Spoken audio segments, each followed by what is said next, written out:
फिर वो इस तरह का गठबंधन करती हैं तो आप ये मानकर चलिए कि बीजेपी को कम से कम यहाँ पर 30 सीटों का घाटा हो सकता है, जो लगभग क्योंकि 17-18 सीटें जो दलित बहुल हैं उनके ऊपर उनका कब्जा हो सकता है। इसके अलावा सपा की ना कहीं चेहरा दलितों के लिए जाना जाता है और उत्तर प्रदेश जो कि सबसे ज्यादा विधानसभा सीट वाला राज्य यहाँ पर कहा जाता है कि यहाँ पर दिल्ली का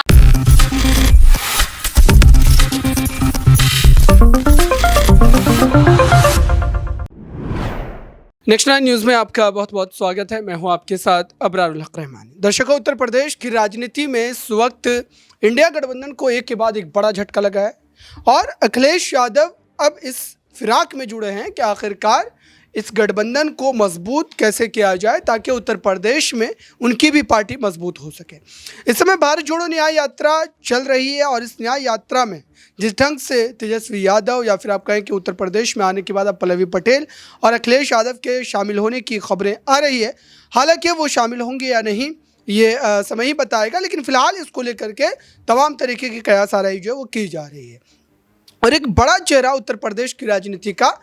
जो सक्रिय रहे या न रहे, लेकिन उनके साथ उनका वोट बैंक बना रहता है और यही उनकी एक बड़ी ताकत है।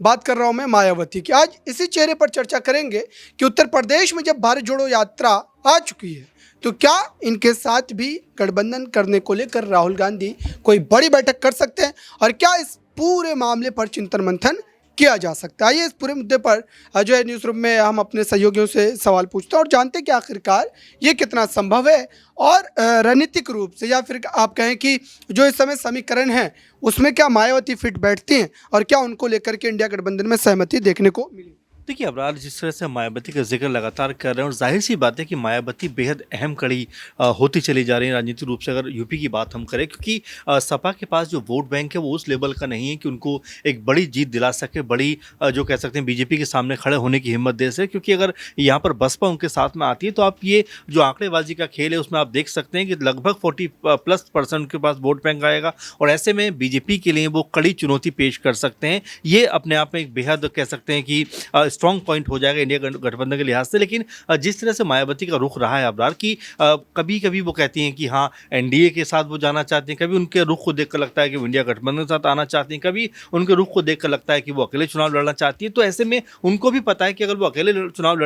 लड़ने का फैसला करेंगी तो उनको कोई बहुत फायदा मिलेगा नहीं। अगर सपा के साथ जाती हैं तो एक तरीके से कांग्रेस और सपा का जो वोट बैंक है वो भी अगर उनके साथ जुड़ता है तो यहाँ पर आसानी से वो बीजेपी को टक्कर दे सकती है। और हमने देखा कि 2019 में उनके खाते में जो 10 सीटें आई उसका सबसे बड़ा कारण यही था कि सपा के साथ में उनकी गठबंधन था। और ऐसे में अगर एक बार फिर वो इस तरह का गठबंधन करती हैं तो आप ये मानकर चलिए कि बीजेपी को कम से कम यहाँ पर 30 सीटों का घाटा हो सकता है, जो लगभग क्योंकि 17-18 सीटें जो दलित बहुल हैं उनके ऊपर उनका कब्जा हो सकता है। इसके अलावा सपा की मजबूत सीटें हैं 10-12, उनके ऊपर अगर उनकी जीत होती है तो यहाँ पर 30 सीटें लगभग ये जीत। सवाल ये है कि आखिरकार अखिलेश यादव क्या इस बात पर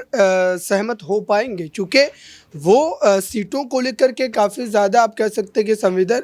जो है काफ़ी ज़्यादा आप कह सकते हैं कि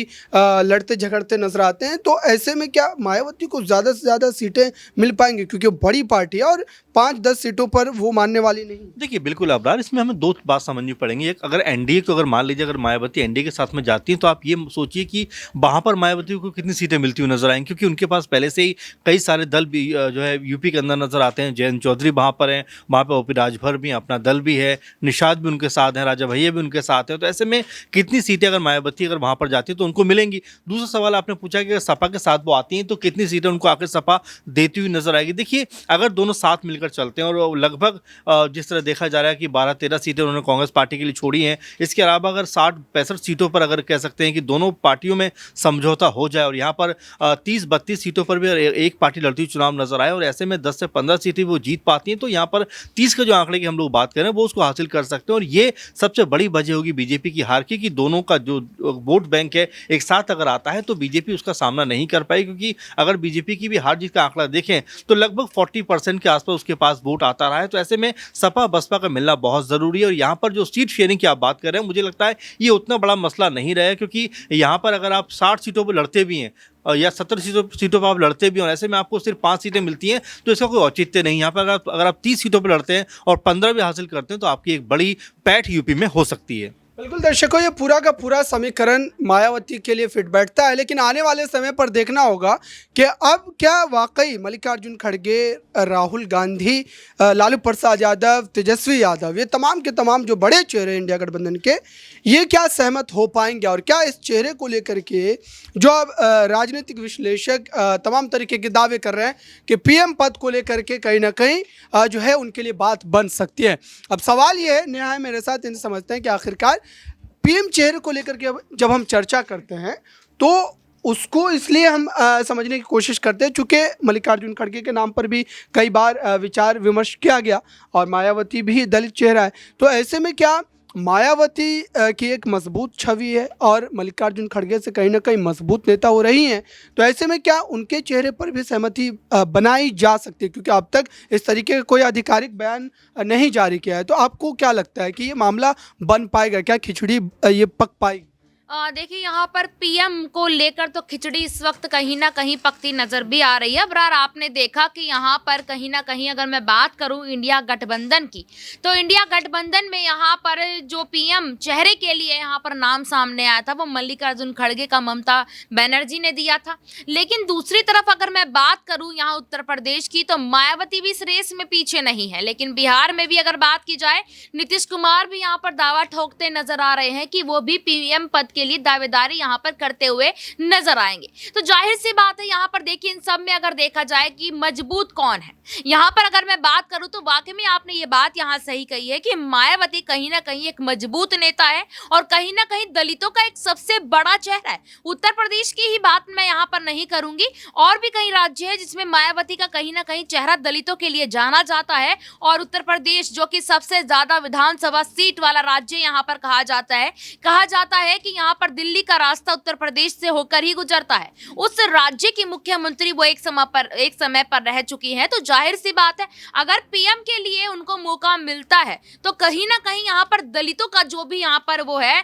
अभी आपने देखा कि यहाँ पर राष्ट्रपति पद पर एक सवाल नया इसमें ये जुड़ा रहेगा कि अगर मायावती को लेकर के जो हम चर्चा कर रहे हैं कि पीएम का चेहरा बनाया जाएगा, तो ममता बनर्जी इस बात का कैसे समर्थन करेंगी, क्योंकि वो तो सिटिंग मुख्यमंत्री हैं, वो भी महिला हैं, तो वो भी इस मामले में कहीं ना कहीं जो है अड़ा सकती है टांग की इस पूरे मुद्दे पर जो फिर से विचार किया जाए और मेरे चेहरे पर जो सहमति बननी चाहिए। देखिए यहाँ पर ममता बनर्जी का आपने जिक्र किया है अबरार। ममता बनर्जी ऐसी कौन सा फैसला होता है, ऐसा कौन सा डिसीजन होता है जिसमें वो टांग नहीं अड़ाती है। ममता बनर्जी तो खुद भी कहीं ना कहीं यहाँ पर ये चाहती है कि उन्हें भी यहाँ पर पीएम के लिए दावेदारी करने का मौका मिल जाए। यहाँ पर मल्लिकार्जुन खड़गे का नाम उन्होंने क्यों लिया, सोचने वाली बात है। एक तो आदिवासी चेहरे से आते हैं यहाँ पर मल्लिकार्जुन खड़गे, बात की जाए तो कहीं ना कहीं यहाँ पर ये देखा जा सकता है कि ममता बनर्जी हर फैसले में यहाँ पर टांग अड़ाती है। रही इंडिया गठबंधन की बात, आप ये देखिए लोकसभा चुनावों में वो यहाँ पर अलग थलग खुद को करती नजर आई है। अगर उन्हें इतनी फिक्र होती यहाँ पर तो वो कहीं ना कहीं यहाँ पर मिलकर चुनाव लड़ने की बात करती। तो देखिए ममता बनर्जी के बारे में तो इस कुछ कहा ही नहीं जा सकता। उनके फैसले यहाँ पर कहीं ना कहीं जो होते हैं यहाँ कामयाब होते हुए नजर नहीं आते। बिल्कुल दर्शकों, ये स्थिति है उत्तर प्रदेश की और देश की राजनीति में इस समय कई मुद्दों को लेकर के विपक्ष जो है अपने ताने बाने को बुनता नजर आ रहा है, क्योंकि भारतीय जनता पार्टी ने जिस तरीके से पूरे देश में और उत्तर प्रदेश में अपनी एक मजबूत स्थिति दिखाई है राम मंदिर के प्राण प्रतिष्ठा के बाद, उसके बाद विपक्ष को अब कहीं ना कहीं यह विकल्प तलाशना पड़ेगा कि वो मजबूत चेहरा कौन हो जिसको प्रधानमंत्री नरेंद्र मोदी के सामने उतारा जाए और जनता भी उनके चेहरे पर समर्थन अपना जो है विपक्ष को दे। इस पूरे मामले पर बस इतना ही इस खास रिपोर्ट में। आगे भी इस पूरे मामले पर चर्चा होती रहेगी। जुड़े रहिए नेक्स्ट 9 न्यूज़ के साथ।